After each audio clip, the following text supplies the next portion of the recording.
जय जवान जय किसान। दोस्तों, आज ये फसल जो देख रहे हैं वो जस्ट लमसम देखा जाए तो 15 से 20 दिन का फसल है। और ये हम हमेशा जैविक विधि से खेती करने का प्रश्रय देते हैं। और हर किसान को मैं सलाह देता हूं कि जितना हो सके आप जैविक विधि से खेती कीजिए, क्योंकि जैविक विधि से खेती करने से सबसे बड़ा बेनिफिट क्या है। जो आप रासायनिक दवा है या रासायनिक खाद है, ये सब चीज़ इस फसल में प्रयोग नहीं करते हैं। और जो भी एक देखा जाए तो जानवर का, जैसे गाय हो गया, भैंसी हो गया, बकरी हो गया, ये सब का अगर आप मल मूत्र अगर खेत में डालते हैं तो उसको हम जैविक विधि से फसल को उपजाने का प्रक्रिया कहते हैं। बट यहाँ जनरली लोग, हम आप या जो भी किसान भाई है, वो यही सोचते हैं कि अधिक पैदावार हो। अधिक पैदावार होने के कारण वो लोग सिर्फ ये सोचते हैं किसी भी ढंग से ज़्यादा हम अनाज उपजाएं और ज़्यादा से ज़्यादा अनाज उपजा कर हम बेचें, मार्केट में बेचें, फ़ायदा हो हमको। लेकिन ये नहीं देखते हैं कि ज़्यादा अगर रासायनिक खाद डालेंगे, ज़्यादा अगर रासायनिक दवाओं का छिड़काव करेंगे तो अनाज तो होगा दोस्तों, इसमें कहीं से काटने की बात नहीं है। बट अनाज जो होगा वो विषैला होगा। वो समझिए कि वेरी वेरी हार्मफुल प्रोडक्ट उपजेगा। तो दोस्तों, आप लोगों से निवेदन करते हैं, आशा करते हैं कि आप लोग जैविक विधि पर फोकस कीजिए। क्योंकि जनरली लोग कहा करते हैं कि जैविक विधि से फसल उगाने से अच्छा फसल नहीं होता है। लेकिन दोस्तों, ये गलत है। हमें भी एक दो साल तक तो परेशानी हुआ था दोस्तों, क्योंकि जैविक विधि से उपजाने के लिए हमको उस ढंग का खाद्य सामग्री नहीं था और हम फसल बो दिए थे, लेकिन अच्छा नहीं हुआ।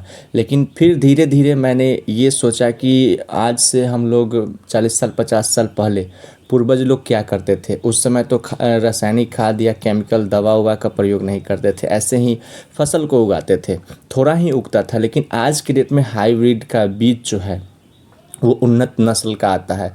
अगर आप जैविक विधि से फसल उपजाते हैं तो वाकई में दोस्तों आज न कल आपको धीरे धीरे ग्रोथ दिखेगा। क्योंकि शुरुआती दौर में तो कोई भी काम में अच्छा बेनिफिट नहीं होता है या अच्छा कोई भी काम नहीं होता, धीरे धीरे ही अच्छा होता है। तो उस चीज़ को दोस्तों मैंने भी प्रयास किया।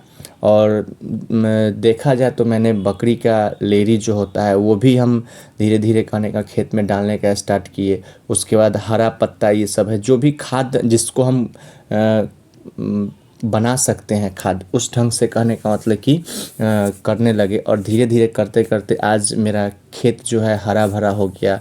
और बहुत अच्छा ढंग से इसको हम कहने का मतलब कि कंपोस्ट खाद तैयार करते हैं, सबको मिश्रित करते हैं। घास उस जो भी होता है, चाहे पेड़ का पत्ता भी हरा होता है तो उसको मैं दबा देता हूँ उसको।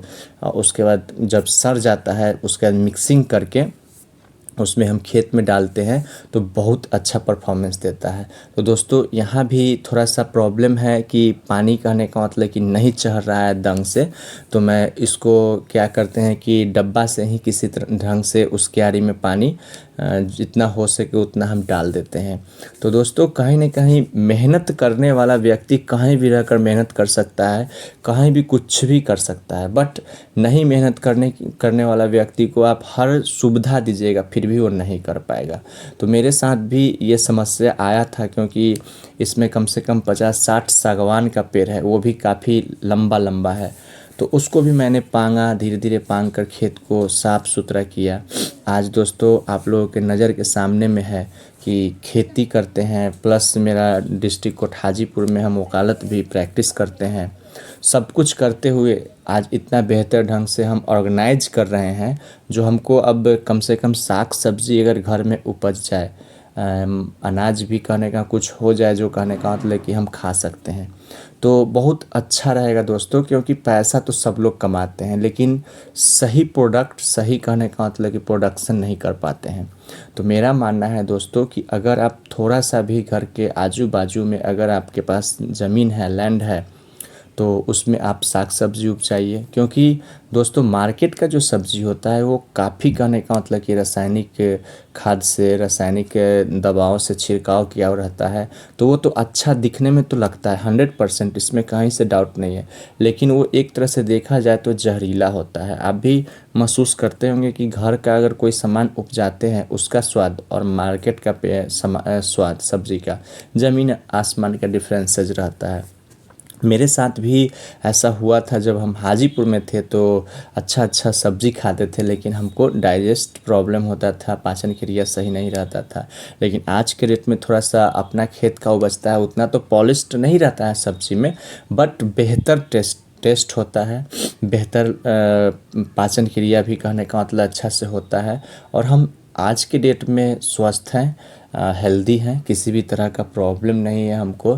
तो दोस्तों मैं तो आप लोगों को रिकमेंड करूँगा कि अगर हर किसी के पास थोड़ा बहुत तो रहता है खेत, अगर आप रेंट पर भी हैं तो आप ऊपर, कहने का मतलब कि छत पर साग सब्जी उपजा सकते हैं। और देखिए दोस्तों, इसका परिणाम जैविक विधि से हमने मक्का लगाया था और इतना बेहतर बाल धरे हुए हैं कि आप देख के मन खुश हो जाएगा। और हम आशा करते हैं कि जितने भी लोग हमारे वीडियो को देख रहे हैं तो फॉलो कीजिए, लाइक कीजिए, शेयर कीजिए, कमेंट कीजिए, सब्सक्राइब कीजिए। अगर नए हैं तो सब्सक्राइब कीजिए, पुराने हैं तो बहुत अच्छी बात है कि आप मेरे वीडियो को फॉलो कर रहे हैं। तो दोस्तों देखिए, इतना सारा है, मैंने खुद अपना मेहनत से, अपना शरीर से खेत ताम कर सारा खेती बाड़ी किए हैं। और सागवान का पेड़ भी आप देख सकते हैं, इतना बड़ा बड़ा है, सबको मैंने ही पांगा है। अगर